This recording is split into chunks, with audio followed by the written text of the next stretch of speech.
In this lecture, we're looking at Calvin, England, and Scotland as we seek to determine how Calvin began to exert some influence onto these other regions as the Reformation began to take root there, and as we'll see, how he was eventually turned away while he was embraced in Scotland. And the purpose of this lecture is really to have a case study of the kinds of ways in which the Reformation would intermingle with itself. The way there would be, on the one hand, a group of people who would embrace the ideas of one reformer, while in the other case, either the response would be muted or it would be outright hostility. And we should be clear at the outset that England and Scotland were never at the forefront of Calvin's mind. Rather, it was France that was always occupying his attention whenever he was not exclusively focused on Geneva. France obviously being his home country, and more importantly, as the years wore on, and as Calvin got closer and closer to the end of his life, the Reformation in France became more hostile, and this would eventually culminate after Calvin's death in the St. Bartholomew's Day Massacre and the French Wars of Religion. There were a number of French Reformed folks, or French Calvinists, people that we today know as the Huguenots, and they were zealously committed to the Reformed faith, and they supported it entirely. The issue, though, is that in France, the Huguenots eventually get stomped out. They either flee or they conform during the 16th and 17th centuries. And besides that, it is the English-speaking world that really carries on the legacy of the Reformed tradition, as they would call it, as Calvinism, with the rise of Puritanism in England, and then as the Puritans fled to the New World, and then in particular as the Scottish became overwhelmingly Reformed and formed the early version of the Presbyterian Church, which itself moved to the New World and took root. What we're seeing here is that the English-speaking worlds have a substantial interaction with Calvin in particular. But as we'll see in this lecture, often what is going on here is that there are various people that are using the name of Calvin to achieve their own political, theological, or ecclesiological goals. And in not a few cases, Calvin was caught off guard by the way in which his name was either cherished or thrown into the mud as a result of his followers or those who were Reformed using him as a cudgel to beat somebody else up with. But we do want to say that France is what Calvin is most focused on. In fact, for the majority of the English Reformation, and the Scottish Reformation really doesn't get going until Calvin has nearly passed away, but for the majority of the English Reformation, Calvin really has no clue as to what's going on up there. He's drawn into a few connections, or in a few cases he's used as support for a fight that's going on in England. But the main Reformed voice for most of Calvin's life in England is not Butzer, and it's not Geneva, it's not Calvin, but rather it's Bullinger in Zurich. Historians today talk extensively about what they call the Zurich connection. This connection between Bullinger in particular, as well as a number of others. And they've noticed that Bullinger is just preoccupied at times with the Reformation, first in England, and then in other countries. Bullinger is the one who really wants the Reform movement to go international. And he's able to do that in part because he has such a secure location there in the city of Zurich, and because he is so well respected in his lifetime. Calvin, by contrast, is under fire. He's having a hard go at reforming the city of Geneva, not only due to the resistance of the magistrates, but also due simply to the complexities of his region, with so many French foreign speakers coming to the Swiss regions, and the natural animosity between the French-speaking Swiss and these newcomers to their scene. So for the majority of Calvin's life, he's actually really a secondary player in something as complex as the English Reformation. Not only that, but the English Reformation is a real enigma when it comes to Protestantism. The English Reformation does not get going in the same way, and it certainly doesn't get going with the same ferocity as the Reformation does in places like Switzerland or in Germany. No, the English Reformation gets going, as many of us know, because the king had a scruple of conscience. Henry VIII, still one of the most beloved kings in English history, and certainly one of the most well-known. The man who had 6 wives, the man who, according to popular misconception, killed 5 of them when only 2 were put to death. 1 died, 1 was divorced, and 1 survived him. But Henry VIII is the enigma of the beginning of the English Reformation. If you were to cast about for a country that would be considered perhaps the most Catholic country just prior to the Reformation. England would be either at the very top or it would be number one in terms of the most Catholic, the most rigorous country in terms of its fidelity to the papacy. A lot of this has to do with the fact that the Tudor dynasty, begun by Henry VIII's father, Henry VII, was a usurping power. It was not actually the natural claimant to the throne. Henry VII at the Battle of Bosworth, the scene that is famously depicted by Shakespeare in Richard III, where Richard III, falling from his horse, he, the crowned king of England, calling out loud for a horse, my kingdom for a horse. Well, the man he's seeking to get away from is Henry VII, Henry VIII's father.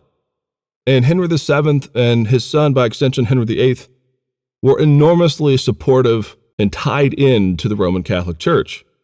They needed the papal support, in other words, to buttress their own claim to the throne. Not only that, but a lot of the corruptions and the problems that you see in places like the Netherlands or in Germany or in Switzerland are not prevalent or not as prevalent in England. England had good leadership, backed and supported by Henry VIII, and theologically and organizationally, the English church was as strong as you could imagine. In fact, when Luther's Reformation got underway, Henry VIII himself sat down to write a theological treatise against the man, writing his defense of the seven sacraments, challenging Luther for reducing the sacraments to only two, baptism and the Lord's Supper. And for his work in this, Henry VIII was given a title by the Pope in honor of his defense of Catholicism. And it's a title that is still used to this day by the Queen, and it is the title Defender of the Faith. Well, naturally the question is, what happened? Well, no children happened, or at least no male children happened for Henry, with his first wife, Catherine of Aragon. They, of course, had a daughter, Mary, who we'll see in a minute, but they had no male sons, and given the tenuous grasp of the throne that Henry and the Tudor dynasty had at this point, a male heir was what he sought. And when the Pope refused to give an annulment, not least because Catherine of Aragon, his wife, was the aunt to Charles V, and Charles V, of course, being Holy Roman Emperor, was not about to allow his aunt to be cast aside. Well, when the Pope refused, Henry went his own way. And the change in Henry, in terms of seeing himself now as head of the church, no longer the Pope, but Henry, the king, is head of the church, almost in a theonomic sense, a Davidic sense, to conjure up the imagery of the Old Testament. Henry sees himself as David or Solomon, or one of these great Old Testament leaders who is over the temple as well as over the commonwealth of Israel. Well, this change in Henry is so dramatic that historians have actually called it a conversion. He's not converted to the Protestant faith, but he's converted to some alternative faith that is quasi-Catholic, somewhat high church. It has the seven sacraments. It keeps so many of the essential elements in terms of worship and practice that are Roman Catholic. But it denies the very foundation upon which they're built, namely the papal authority and the authority of councils. Well, essentially, it's that little door crack, slightly opening for the Protestants, the very few Protestants, by the way, who begin to ingratiate themselves with the king. They begin to become closer with him, and, proving the old adage that the enemy of my enemy is my friend, Henry began to embrace them. Henry had appointed Thomas Cranmer and Thomas Cromwell, both evangelicals, to head both the church, with Cranmer as Archbishop of Canterbury, as well as the state, with Thomas Cromwell as vicegerent, sort of a vice ruler, someone who answers to the king, but yet who has power delegated to him to enact all kinds of things in the state. Well, obviously that's rocky soil to begin a reformation. A king wants an heir, he throws the Pope out, and he gets in bed with the Protestants. Well, the curious thing of all of this is that Henry really didn't take much consideration into the education of his son, Edward. And because the Protestants were right there snuggled up beside Henry, they somehow managed to convince Henry that a good humanist education was best instilled in his young son, Edward, by Protestants like them. And so Edward was educated and nourished from a very young age on biblical faith and on the essential Protestant doctrines of the Reformation. And so when Henry died in 1547, lo and behold, Edward comes to the throne. Now, the challenge here is that during Edward's reign, he was still just a minor, just a boy. He could not take the throne and the full power to himself until he reached the age of 18. And so, in his place, there ruled a council, the Privy Council. And these were a group of people who were appointed essentially by Henry, though there was a bit of a coup there at the end when Henry was on his deathbed. Almost overnight, you go from Henry, who is pumping the brakes as hard as he can to keep England from becoming Protestant, to now you have a King Edward, age 9, who, by all accounts, is thoroughly Protestant. In fact, all the way through the rest of his life, until he dies young, all signs point to the fact that he was going to be a Protestant king. But while we're waiting for him to come to his maturity, the Privy Council, those ruling on behalf of him, are entirely evangelical. And it's at this strange point, first of all, that England begins to become significantly more Protestant. All of the remaining monasteries that were not closed under Henry were closed under Edward. The entire fabric of the Catholic Church, in terms of the institutional church, was just ripped apart. Their money was confiscated, and those who were part of the clergy or part of the monastic orders were churned out, not a few of them fleeing to the continent. Well, it's also at this time when the Reformed faith, in Calvin as well, begins to sync up with the English Reformation. What had until now been essentially a political reformation from the top down now began to open much more widely. Cranmer himself, as recent research has shown, was not Anglo-Catholic or some kind of high churchman. Rather, he was consorting with all kinds of Protestants. If there is any hesitation in Cranmer, it's the fact that what they're doing is a political reformation. It's not, in fact, unlike what's happening in Geneva. You have the magistrates or the political rulers that are enforcing and supporting the Reformation, while those at the lay level, and this is particularly the case in England, do not want the Protestant faith. Well, what Cranmer does is he begins to reach out to Reformed people, as well as to Melanchthon. He invites up Peter Martyr and Butzer, both of whom we've seen before, and they both agree. Peter Martyr takes a theology chair at Oxford, and Butzer teaches theology at Cambridge. And Butzer hated it. He thought it was too cold. He thought the food was awful. And he actually died, and he's buried in Cambridge at St. Mary's Church. Well, because of this, Bullinger and other Reformed folks from the Swiss regions take an enormous interest in England. They begin to correspond significantly. And in fact, it's at this point that Bullinger pushes Calvin more, yet again, to the forefront. And he has Calvin send a letter to the new king, Edward. And Calvin does. He reaches out, he commends him on the Reformation, and he encourages him to continue to do so. Well, by and large, that's all Calvin contributes to the English Reformation for this point. But it would be wrong to believe that the Reformed folks from the Swiss regions are not having an effect on the English Reformation. They're certainly not guiding it or governing it. The English Reformation folks are not swallowing Reformed theology whole, but rather they are being influenced by this. And so the Book of Common Prayer twice is released, and the Book of Common Prayer is essentially a liturgy for just about everything in the Anglican services. It includes not only the worship service itself, as well as things like marriage and funerals, but it also includes morning and evening prayer. And Cranmer released 2 of these in succession.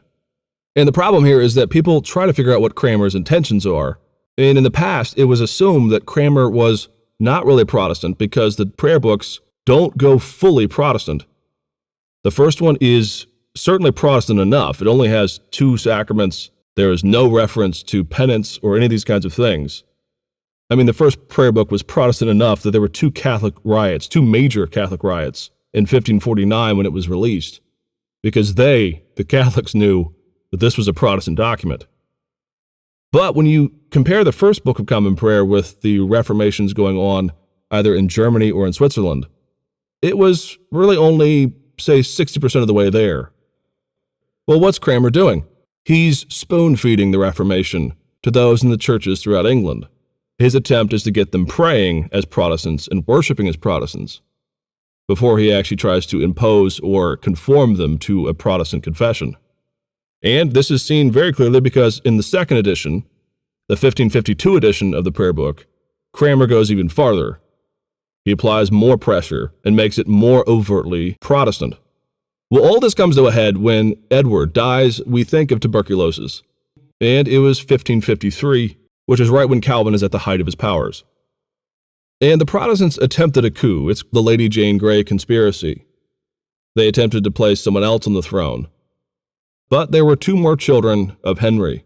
There was Mary, the daughter from his first marriage, and there was Elizabeth, the daughter from his second marriage to Anne Boleyn. Well, in the end of 1553, Mary herself takes the throne.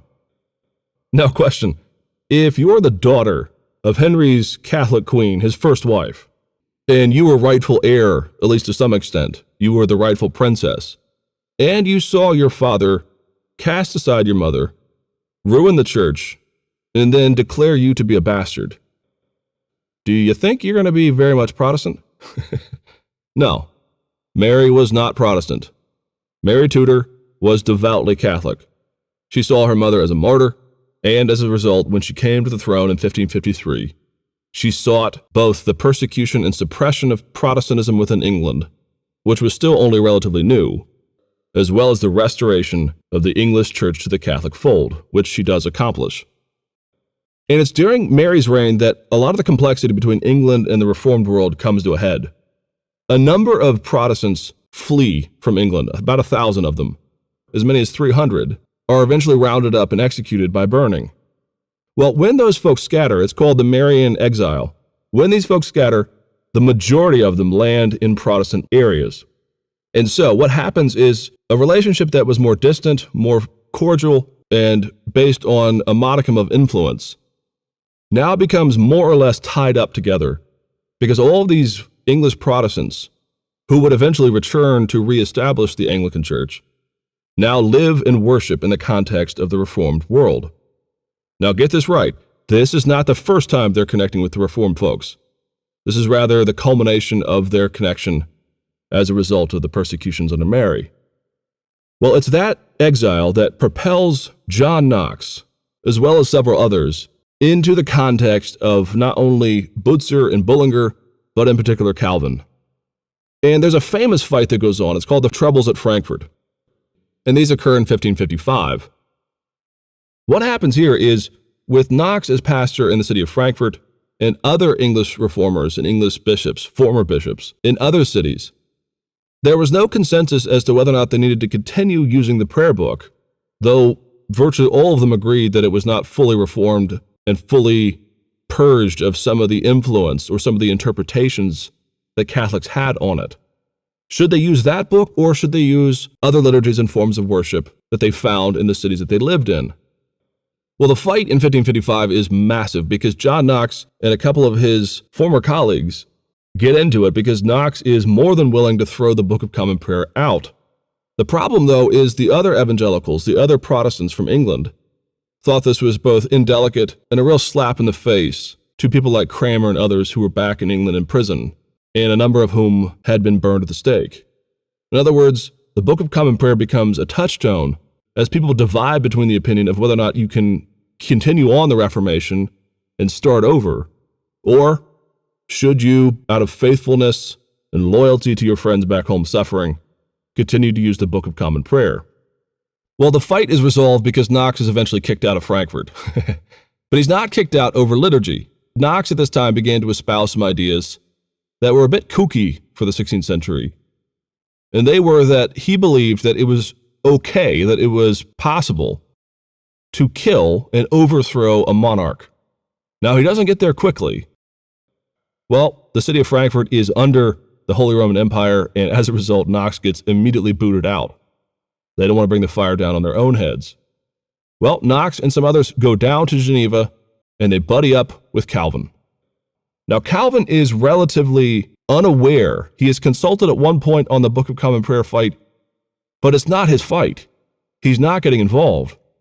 Rather, he wants to support those who are in exile down in his regions, and in particular in his city of Geneva. Well, it's there in Geneva that Knox becomes a full devotee of the Reformed liturgy and the structures that he experienced there. And so, in 1560, when he goes back to Scotland, and he and some others, through a series of complex events, take over the nation of Scotland, it is then fully reformed, and it becomes, as a result of Knox's deep drinking of the Reformed faith, a real outpost, you might say, a real deep reservoir of Reformed thinking outside of the Swiss cantons. And it's for that reason that Presbyterianism, which comes from Scotland, is so committed to the Reformed side of things. It's also very committed to Calvin.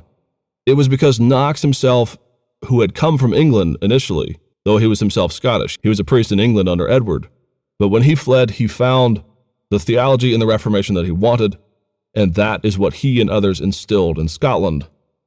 And it's for that reason that to this day, those who identify as Presbyterian have the kind of twin focus, a twin loyalty to the Scottish Reformation as well as to the Swiss Reformation. It's because Knox and others really leveraged Calvin and the Reformed name when they were reforming the church in Scotland. Well, what about England? England was a different situation. Here's the thing. Calvin had really nothing to do with anything under Edward's reign. He really didn't get involved with the fights under Mary either. He was consulted at one point, but that was it. But surprisingly, when Elizabeth I comes to the throne in England, suddenly Calvin's name is dragged through the mud. At one point, Calvin sends a man who had been his secretary up to serve a French-speaking church in London, serving refugees there who had fled to England. And this man writes back and he says, actually, Calvin, your name right now is not the best one to use. And Calvin was just shocked by this. He had nothing to do with many of these things. Well, what happened? Well, when Knox came to Geneva, he had a private meeting with Calvin where he asked Calvin if he believed that a woman could be the rightful monarch over a country. Now, this is a leading question because Knox already believes that this is not the case. He's opposed to female rule in the political order. And Calvin actually said that while he could see some of what Knox was saying, he actually rebuked some of it. In fact, he rebuked the core of it. He pointed out places in scriptures where there was a female monarch over Israel, and he cited verses here and there, and he said, look, in scripture, this is not condemned. The political order is the political order. Well, sure enough, Knox didn't listen. Knox carried on his own views. And in 1558, he published one of the most legendary, mistimed books ever. It was a book called On the Monstrous Regiment of Women. And you have to understand what this book is intending.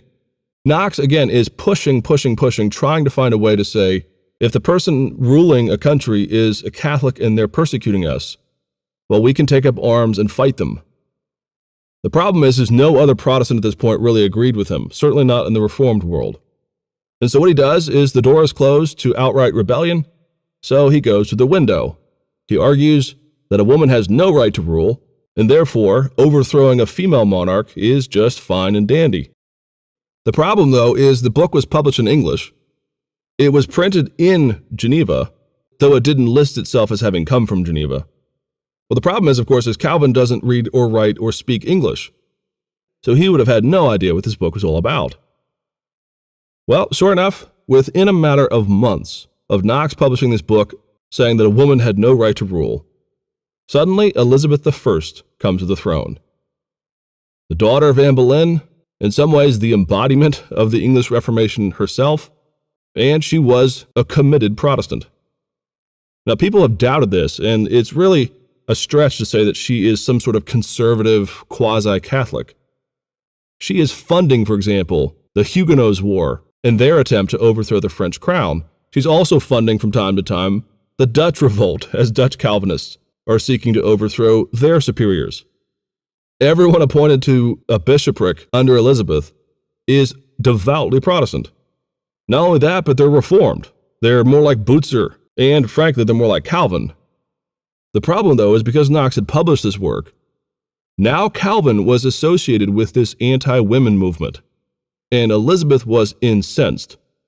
She herself had a weak claim to the throne. She could easily have been overthrown.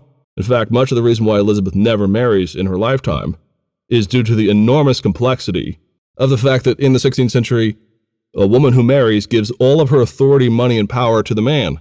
So if she marries, she essentially gives the crown and the authority of the kingdom over to that man. And so she becomes the Virgin Queen.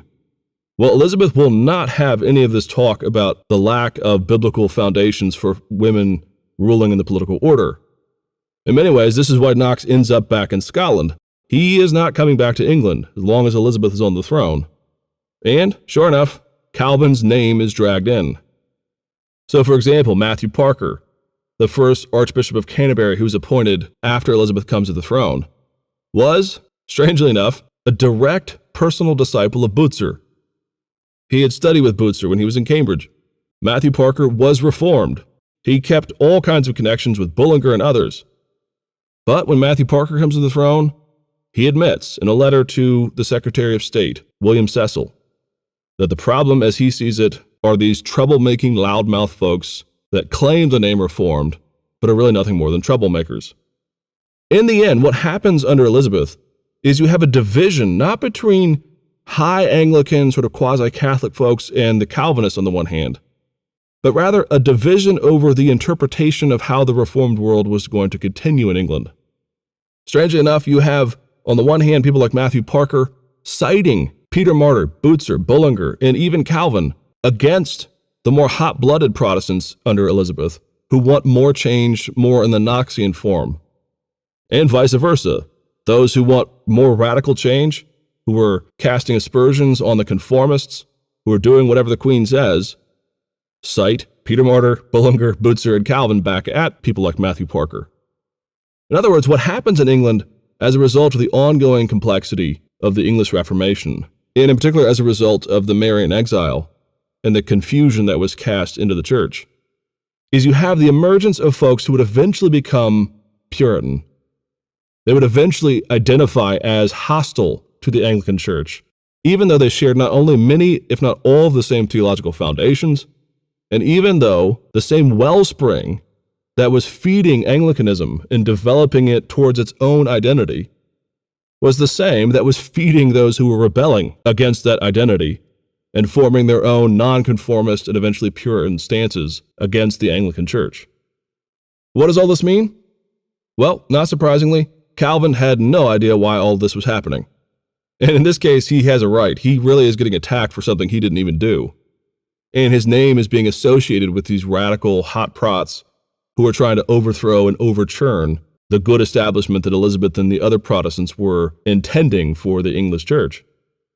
So in the end, what we learn from Calvin's engagement with the English-speaking world is that you're going to actually eventually have two traditions of who Calvin is.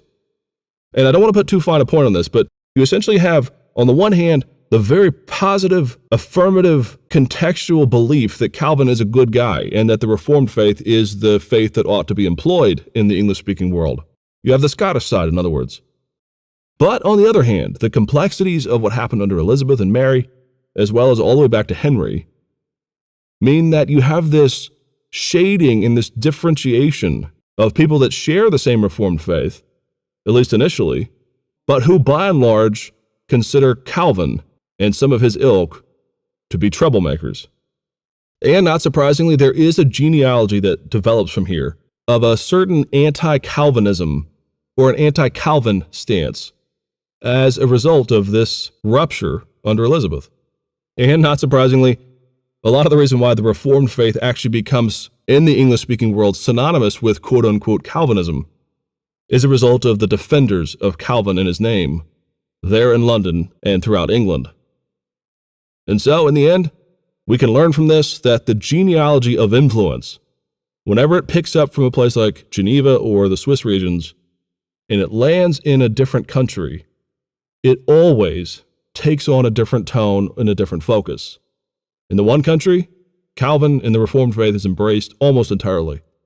In the other, you have a new vocabulary of conformist Reformed folks and the nonconformist or Puritan Reformed folks.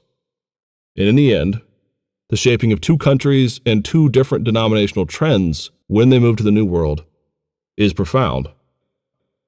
Okay, that's it. Next, we're going to look at Calvin and the execution of Servetus.